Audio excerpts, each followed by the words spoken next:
Boa noite, pessoal. É uma alegria estar com vocês aqui e a gente conseguir fazer uma reflexão junto sobre um tema tão importante, né? A fraternidade em nos amarmos, né?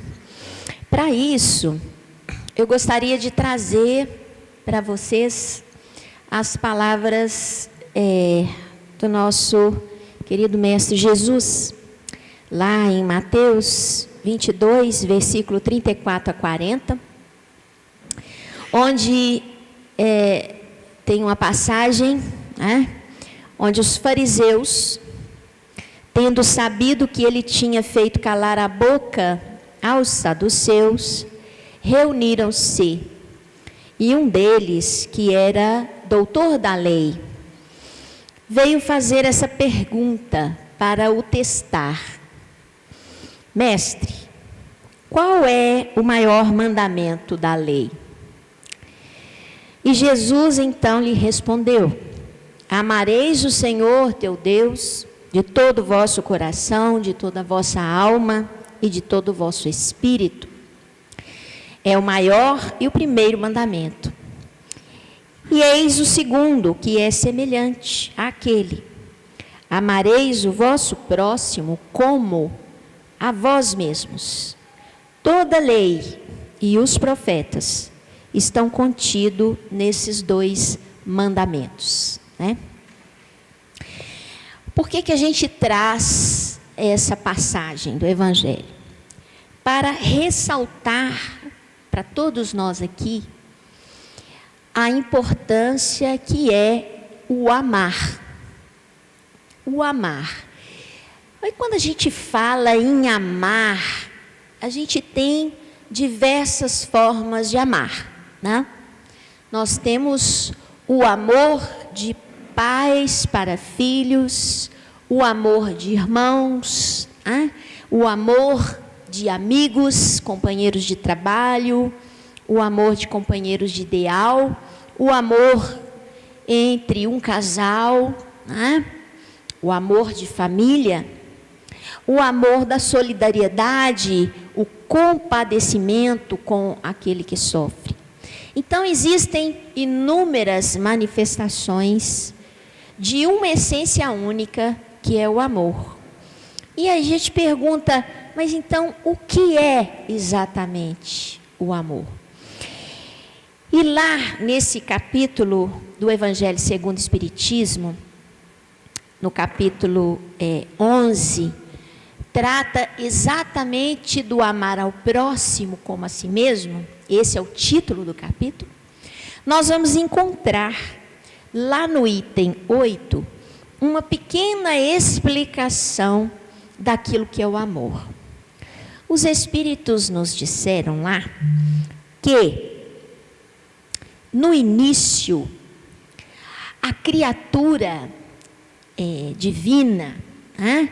O princípio espiritual criado por Deus, no princípio, ele tem apenas instintos, né? Ele vai ser guiado pelas leis, muitas vezes, da própria matéria. Ali na matéria, ele vai aprender a lei de atração, a lei de repulsão, a lei da gravidade. À medida que esse princípio espiritual avança nas suas etapas reencarnatórias, ocupando matérias, corpos mais complexos, ele vai desenvolvendo, aprimorando novos instintos que guiam o seu comportamento. Até aquele momento que esse princípio espiritual adquiriu a condição de escolha, onde ele é oferecido um caminho através do instinto, mas ele faz uma opção por outro. Nesse momento, ele começa a desenvolver as emoções. As emoções, elas são manifestações primárias ainda da alma, no que se refere a sentimentos. Sentimento já é uma manifestação mais avançada. As emoções primárias, elas estão presentes em nós. Nós, todos, podemos sentir raiva, podemos sentir medo, podemos sentir prazer, podemos sentir desprazer, mas a maneira como lidamos com esta emoção vai determinar o tipo de sentimento que nós alimentamos.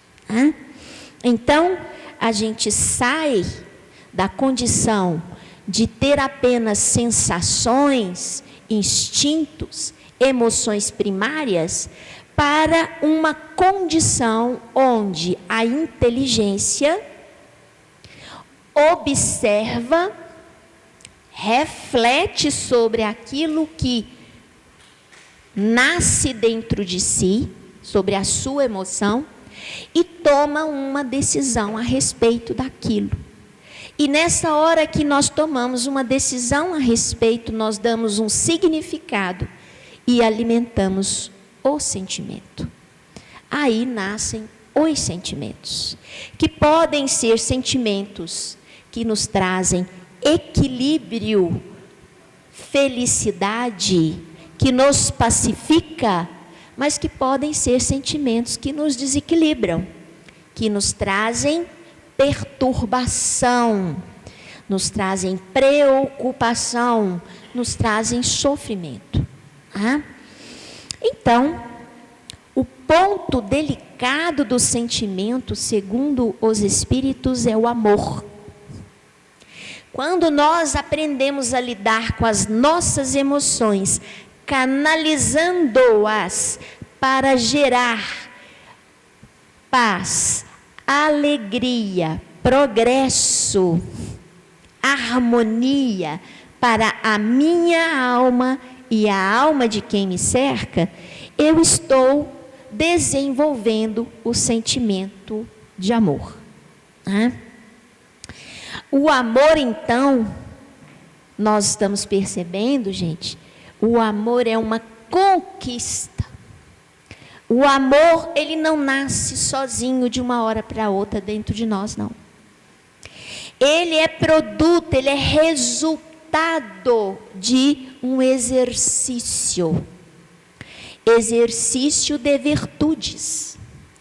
E as virtudes, elas estão relacionadas às nossas escolhas diante das nossas emoções.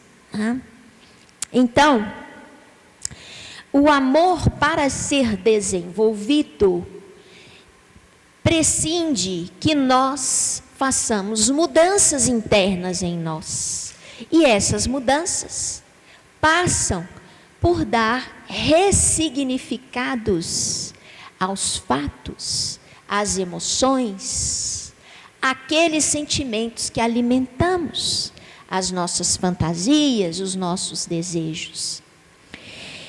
Na medida que eu ressignifico a minha vida, eu estou alterando os valores, não é?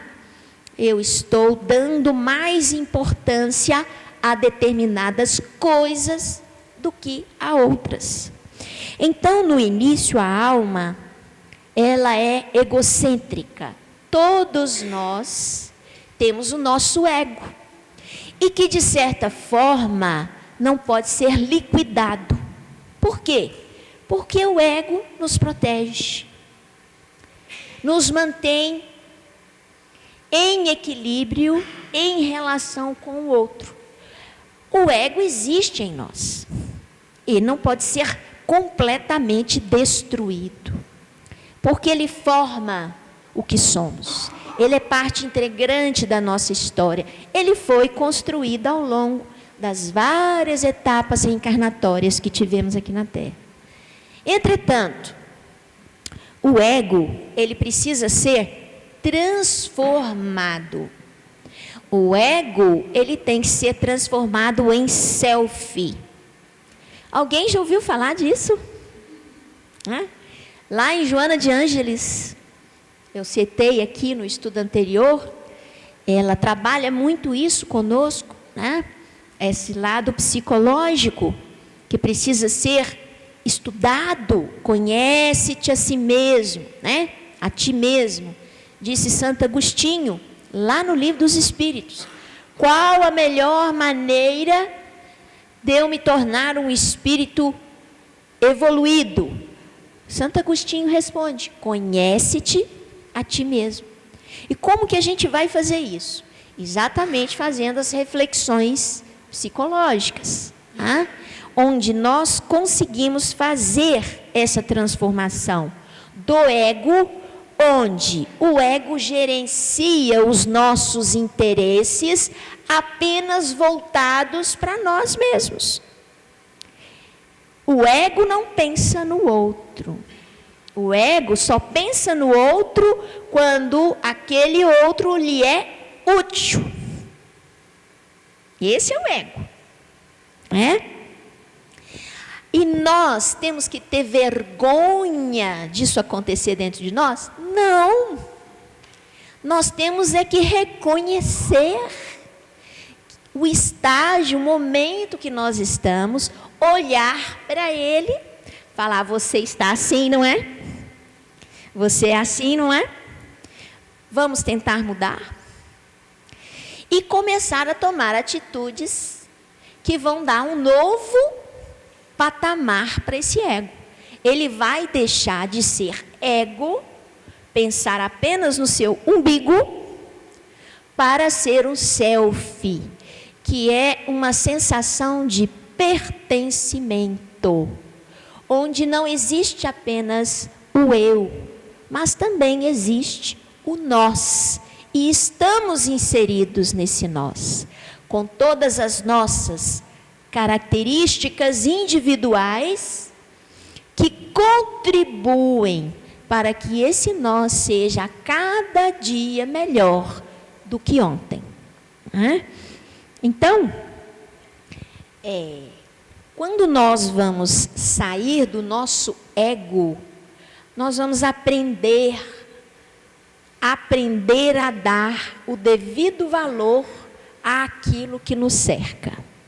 O nosso ego, por ser sempre vem a nós, ele muitas vezes valoriza muito mais aquilo que nos dá prazer e nos livra do sofrimento.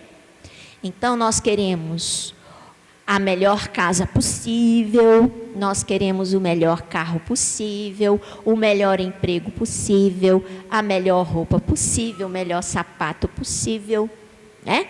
Participar da festa melhor possível que existir, não é? Então o ego faz com que a gente busque muito tudo o melhor para nós.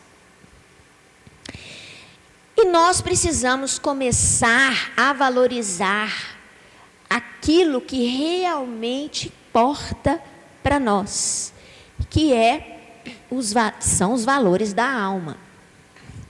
Vou pedir desculpa, gente, que eu estou um pouco resfriada. E aí, de vez em quando, vou dar uma tossida aqui. Só um minuto.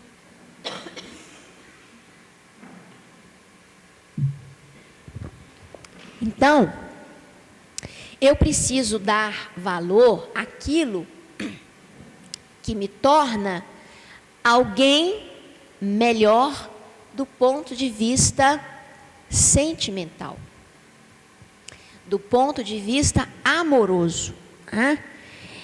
E muitas vezes nós precisamos trocar o prazer advindo da matéria pelo prazer advindo do sentimento. Então, nós temos que trabalhar para dar mais importância às pessoas que estão ao nosso lado, que caminham conosco, do que às coisas que cercam aquelas pessoas. Precisamos aprender a dar mais valor às atitudes e ao sentimento que move a criatura naquela atitude, do que aos benefícios materiais que possa resultar daquilo ali. Então, praticar a caridade, a humildade, a paciência, o devotamento, a abnegação, a resignação, o sacrifício, isso tudo são chamadas virtudes filhas do amor. Então, o caminho para a construção do amor tem que passar pelo desenvolvimento dessas virtudes. E como que eu vou fazer isso?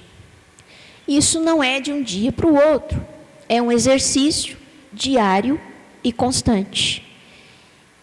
Então, naqueles momentos todos que nós somos chamados a nos posicionarmos em determinadas situações, nós precisamos parar, refletir e sermos capazes de fazer a opção pelo bem maior. E muitas vezes o bem maior, gente, não significa nós concordarmos, nós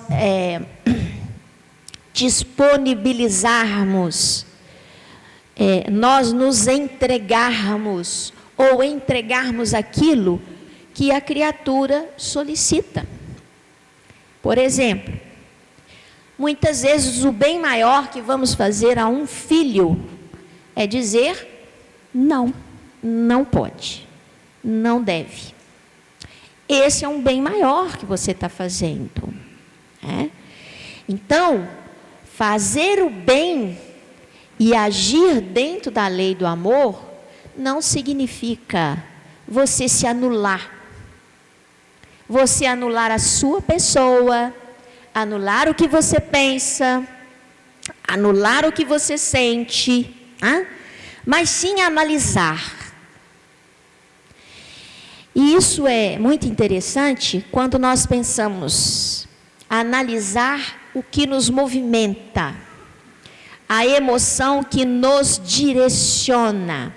Ora, digamos que você esteja numa situação que você sinta raiva. Estou com raiva. Alguém fez alguma coisa ou houve alguma situação que te deixou em uma situação de desagrado, de desconforto, e você sentiu raiva. O que você faz com essa raiva? Raiva é uma emoção primária. Ninguém é culpado por sentir raiva. A raiva é uma emoção natural. A nossa responsabilidade é: o que eu faço com essa raiva?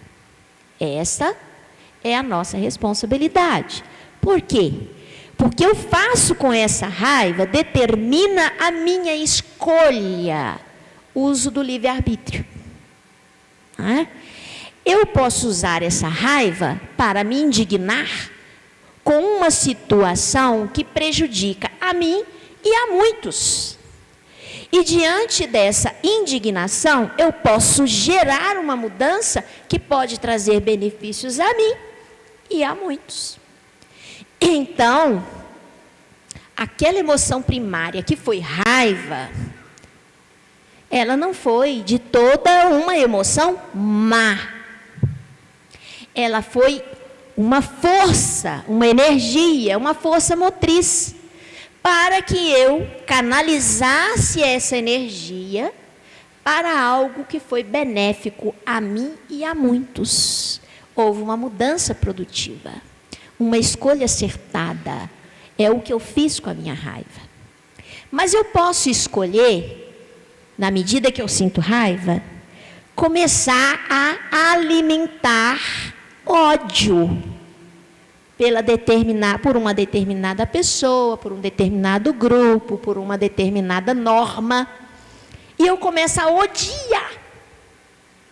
E eu começo a odiar, aquele ódio vai me trazendo desconforto, eu começo a ter o desejo de me livrar do desconforto com uma vingança, com a eliminação do outro, ou daquilo que me traz o desconforto. É a mesma raiva daquele que se indignou, se reposicionou e buscou mudanças. É a mesma raiva, só que canalizada de forma diferente, gerando ódio, rancor, violência e vingança. E muitas vezes causando algemas espirituais que nós vamos levar mais de uma vida para abri-las e nos libertar, né?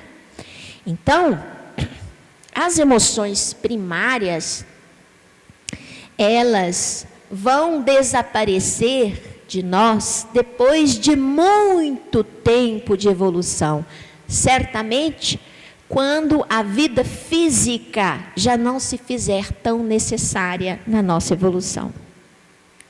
Mas enquanto nós estivermos necessitando da vida física para o nosso aprendizado, essas emoções primárias vão estar presentes. E nós precisamos aprender, na verdade, a lidar com elas. Elas não são, na verdade, as vilãs, né? O grande problema nosso são as opções que fazemos em virtude destas emoções. Como as conduzimos, né? Então, quando nós amamos e decidimos amar e trabalhar e conquistar a condição de amar, nós precisamos fazer exercícios diários. Exercícios diários, que são exercícios de virtudes, onde, em vários momentos, precisamos buscar sermos humildes, tá? Precisamos buscar a resignação. Precisamos buscar a empatia. Quando eu falo resignação, a resignação cristã não significa exatamente você cruzar os braços e dizer assim, é assim que Deus quer, eu nada posso fazer, é assim que tem que ser. Não é bem assim. A resignação cristã é aquela que vem depois da luta. Primeiro a luta. Primeiro a tentativa de mudança. Primeiro a tentativa de reconstrução. Primeiro o meu trabalho em favor de ressignificar aquilo. Depois, se nós não conseguimos com toda a nossa energia, todo o nosso esforço no bem, mudar aquela realidade, aí nós precisamos dar o tempo de Deus. Então, quando eu tenho, por exemplo, algum companheiro que, de alguma forma, está se sentindo indisposto comigo, é aquele que não vai com a minha cara, né? Não é assim? Entre aspas. Não me aceita, né? Como eu sou. Se eu posso, de alguma forma, fazê-lo sentir que ele pode estar enganado ao meu respeito, e uma vez que ele me bate na face direita, ou tem uma interpretação da minha pessoa, eu ofereço à esquerda, ou seja, eu mostro a ele que não é bem isso que ele pensa a respeito de mim.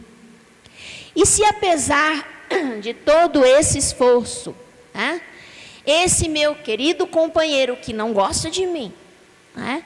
Continuar me odiando da mesma forma, né? E tentando me prejudicar, né? O que eu tenho que fazer? Aí eu tenho que dar a ele o tempo de Deus. O máximo que eu vou conseguir fazer é orar. Orar, porque a oração muda muitas realidades, inclusive a nível espiritual, né? Nós vemos nos livros de André Luiz um fato muito interessante, onde uma criatura estava sendo obsidiada, né, por um grupo de espíritos e que estavam, inclusive, assediando-o espiritualmente, de forma energética, com tal intensidade, que estava levando-o a ficar enfermo fisicamente, né? E o trabalho espiritual de libertação começou a ser feito. Mas o que mudou a realidade daquela obsessão foi quando o obsidiado foi capaz de dar uma assistência a uma família muito humilde que estava passando um momento de extrema miséria, sem ter o que comer, né? E esse obsidiado, ele se consternou tanto com esta família, que além de levar o pão à mesa dessa família, ele conseguiu mudar a realidade da miséria, providenciando um trabalho para aquele que era o chefe de família, né? E ele conseguiu mudar a realidade dessa família. Mas o que isso tem a ver com o seu processo obsessivo? Que essa família, a mãe, né? A mãe daqueles filhos, ela era filha do obsessor que o obsidiava. Sem que ele soubesse, ele entregou o seu amor a essa família, e sem que ele soubesse, ele se libertou daquela obsessão.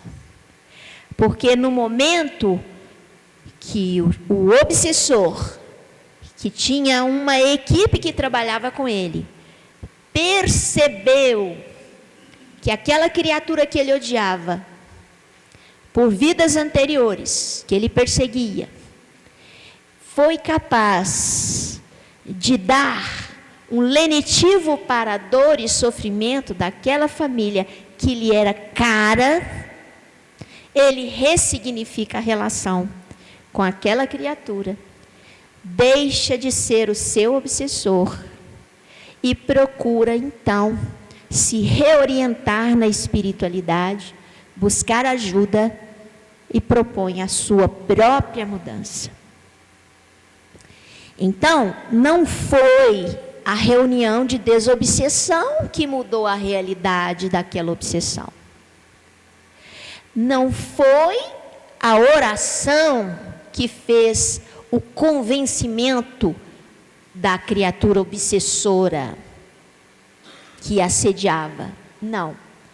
Foi o gesto de amor. Foi o amor que mudou a realidade daquela obsessão. E o amor que é capaz de mudar todas as realidades tristes que vemos no mundo.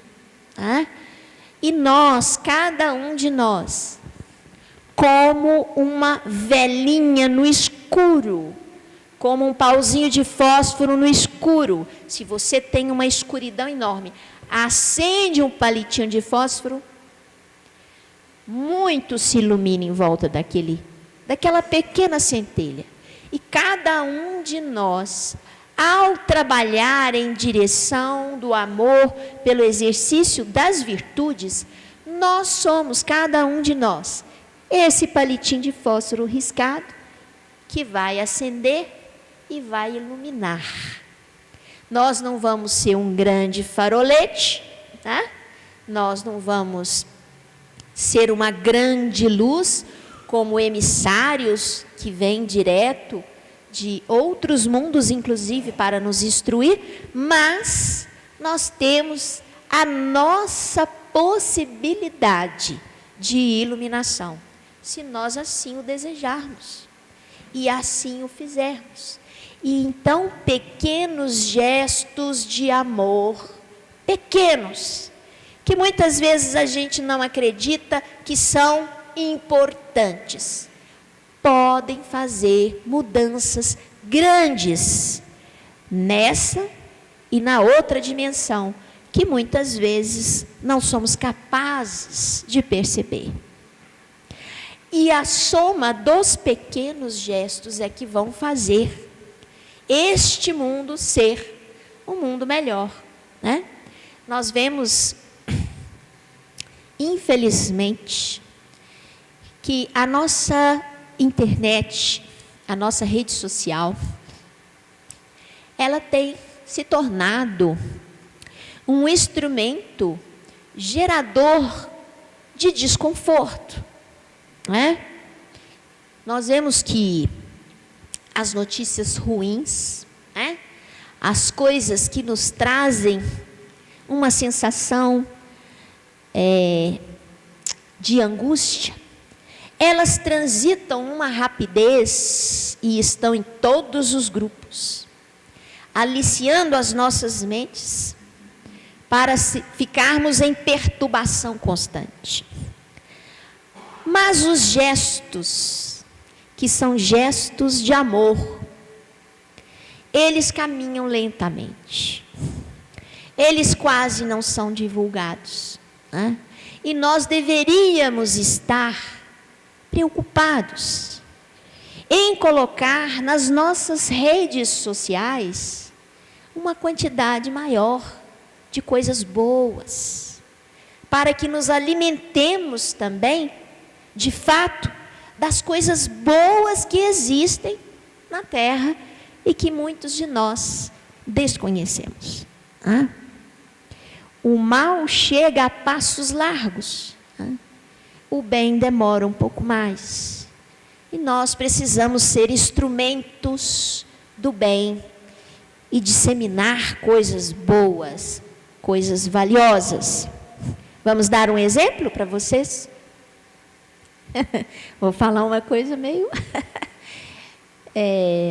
vamos dizer assim, que pode gerar um pouco de polêmica, né? Mas nós vemos nas redes sociais muitas informações que vão contrárias à vacinação do Covid-19. Estou certa ou estou errada? Estou certa, né? Nós vemos muitas informações contra a vacinação e que está gerando, inclusive, nas famílias, medo de vacinar as crianças com as vacinas tradicionais. Estou falando aqui como pediatra.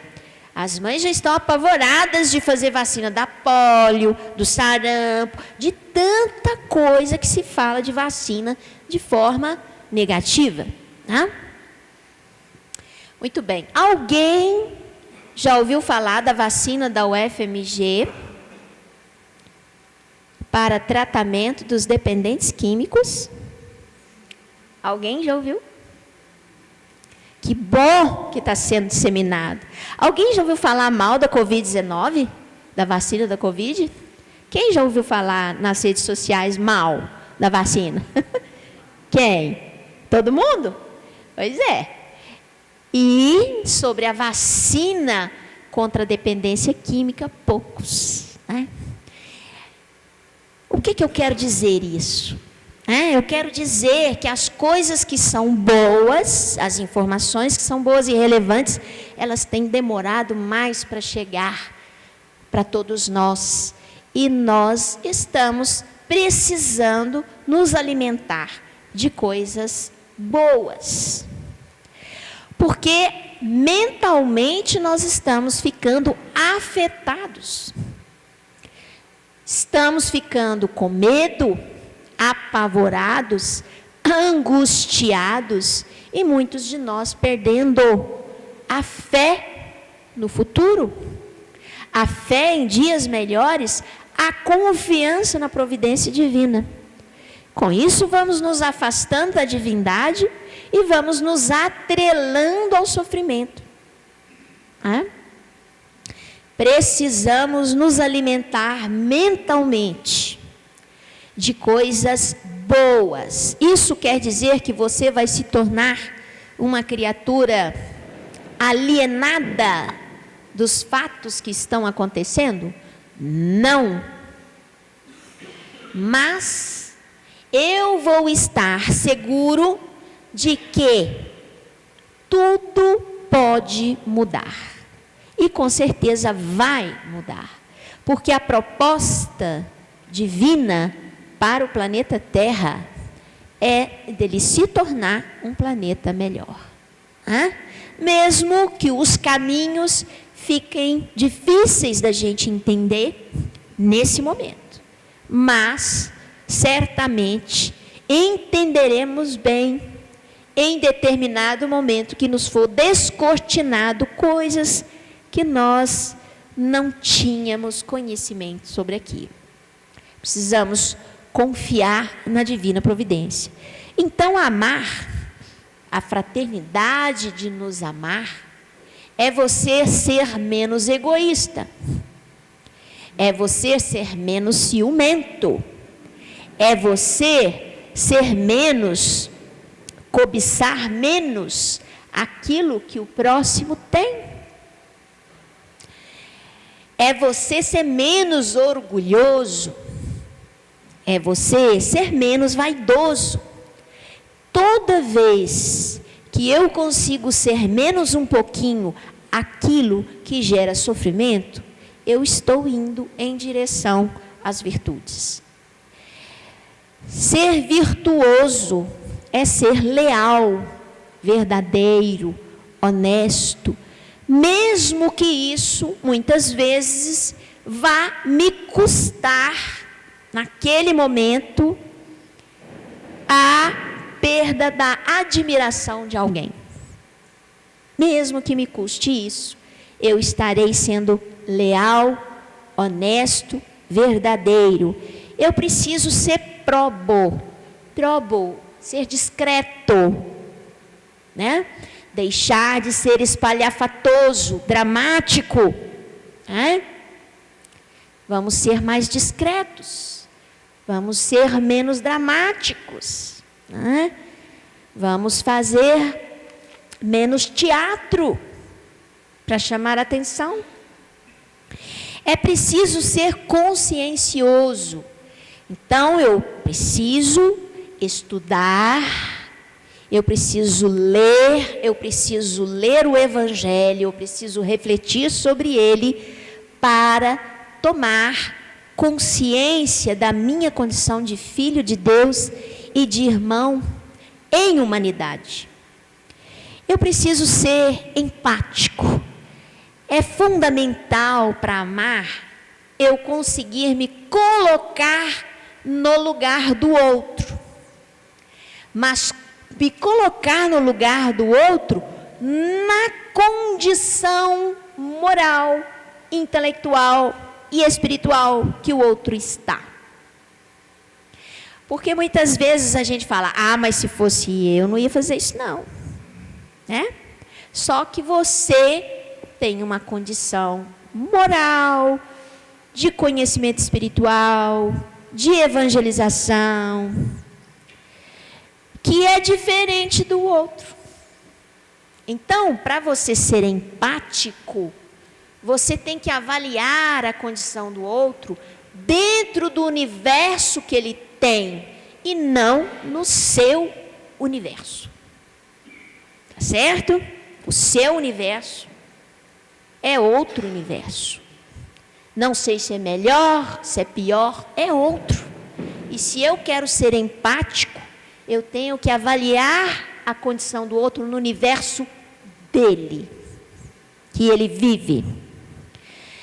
Eu preciso ser indulgente.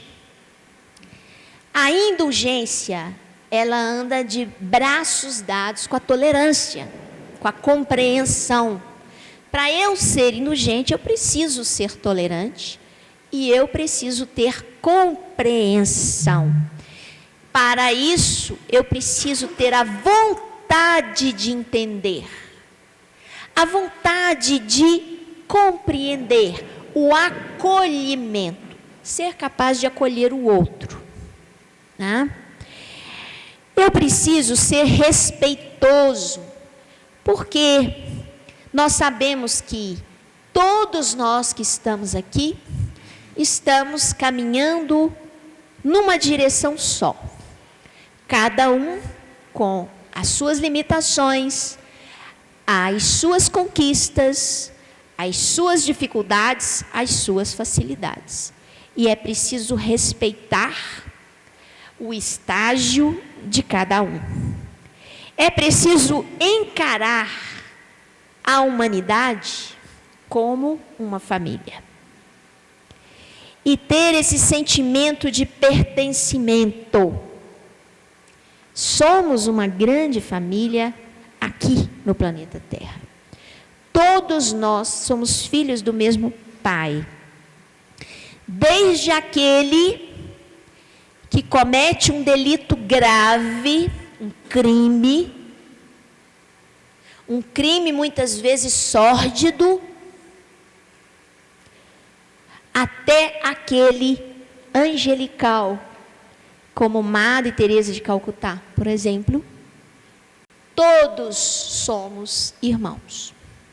E todos nós temos um destino, que é nos tornarmos filhos de Deus, de fato. Sermos o espelho da divindade. Como disse o Márcio aqui no primeiro estudo, não seja mais eu a viver com o Cristo, mas o Cristo vivendo em mim. Então, essa introjeção da lei do amor que o Cristo nos trouxe, Jesus nos trouxe, essa lei do amor, ela precisa entrar em nós e sair de nós, para todos. E por último, amar é ter fé no futuro. Então, não podemos perder a confiança no nosso Pai, porque Ele é onipresente, onisciente, está sobre todas as coisas e nos ama infinitamente, e nos quer bem infinitamente, muito mais do que nós somos capazes de amar aos nossos filhos. Então é o que eu gostaria de trazer para vocês hoje, nesse tema da fraternidade em amarmos. Eu agradeço muito o carinho de vocês, a atenção, e a troca de energia, que vocês nos trouxeram. Muita paz, muita alegria. Uma boa noite a todos.